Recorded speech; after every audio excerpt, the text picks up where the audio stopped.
મિત્રો, મધ્ય એશિયામાં યુદ્ધના સાયરન ફરી એકવાર વાગી ચૂક્યા છે. આ સૈન્ય સંઘર્ષ જો વધુ વધશે તો મિડલ ઈસ્ટના કારણે ત્રીજું વિશ્વયુદ્ધ શરૂ થઈ જશે. તાજેતરમાં અમેરિકાએ ઈરાન પર અચાનક જ ભયાનક બોમ્બમારો કર્યો હતો.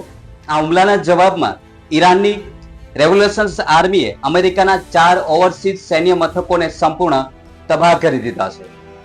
ઈરાને ઇતિહાસમાં પહેલીવાર દરિયાની અંદર સબમરીનમાંથી મિસાઇલ ફાયર કરી છે. આ અદ્યતન ટેકનોલોજી જોઈને આખી દુનિયા ચોંકી ગઈ છે. અમેરિકાના સંરક્ષણ મુખ્ય મથક પેન્ટાગોનમાં પણ આ આકસ્મિક પલટવારથી ભારે હડકંપ મચી ગયો છે.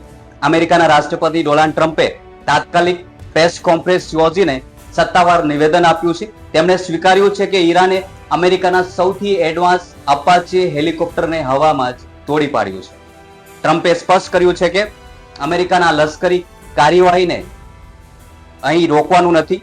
તેમણે મિલિટરી પાવરનો ઉલ્લેખ કરીને ઈરાન પર વધુ હુમલાઓ ચાલુ રાખવાની જાહેરાત કરી દીધી છે. ટ્રમ્પનું આ આક્રમક વલણ વૈશ્વિક સ્તરે સુરક્ષા વ્યવસ્થા માટે અત્યંત ચિંતાજનક સાબિત થઈ રહ્યું છે.